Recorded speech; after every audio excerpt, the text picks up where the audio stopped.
Hi guys, it's Mike from Grono, and today I want to talk very briefly about artificial grass and the maintenance of it. We had a phone call from Steve from Wandsworth today in the office, and he asked us, is my grass 100% maintenance free? Now, to be honest, Steve isn't the first person that's asked us that, and it's probably the biggest reason for phone calls in the office. Well, Steve, I've got some good news and I've got some bad news. The bad news is it's not 100% maintenance free.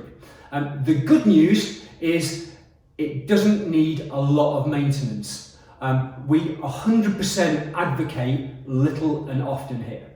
And if you follow these tips that I'm going to go through shortly, that is going to keep your grass in tip-top condition for years to come, and it will protect your investment in the grass. So, to start with, number one thing you need to make sure you do is keep the leaves off the grass and pick out any airborne weeds that might just grow on the top. The reason we want to get the leaves off the artificial grass is as they start to decompose, they will produce the perfect environment for weeds to grow, which is clearly something that we don't want. For getting those off, you can use something like a leaf blower. Nice and simple. If you haven't got a leaf blower, we can go proper old school and we can use a stiff yard broom. Either of those things will take the leaves off. If you've got pets, dogs, cats, if they make a mess on the grass, as you would do anywhere else, clear it up straight away.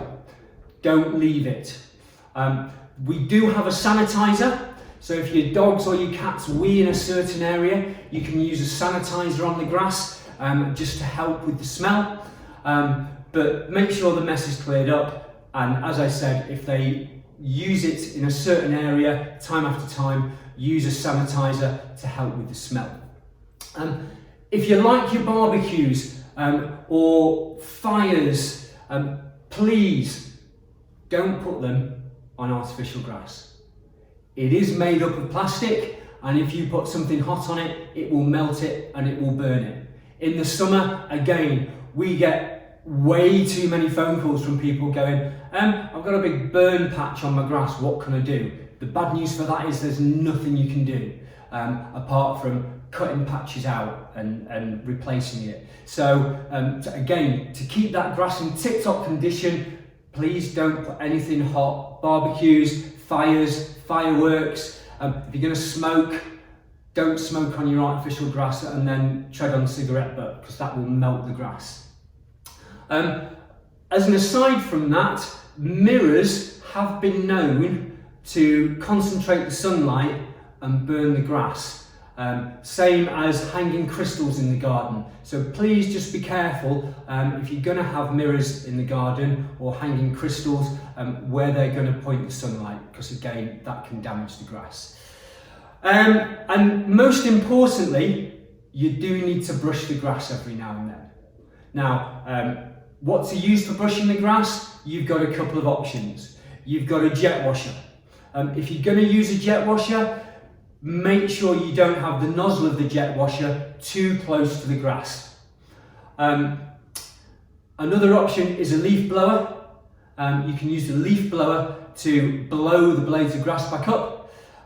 You can also use a power brush. This is an example of a power brush. This is an electric version. If you want one of these, it is something we can provide for you.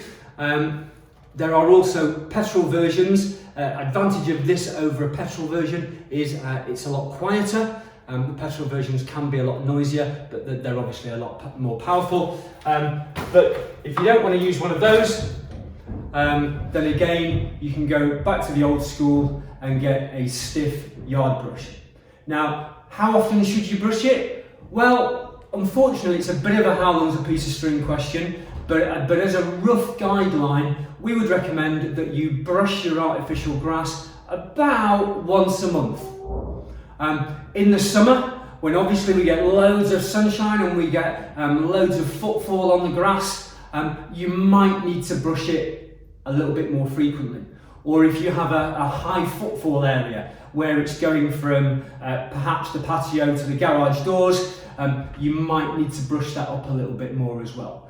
As a general rule of thumb, once the grass starts getting a little bit flat, that's the time to get the brush out. Whether it's the yard brush, the electric brush, the jet washer, the leaf blower, use one of those, but as soon as it starts looking a little bit flat, get the brush out. So if you follow those 4 top tips, that will keep your grass in tip-top condition for years to come and help you protect your investment.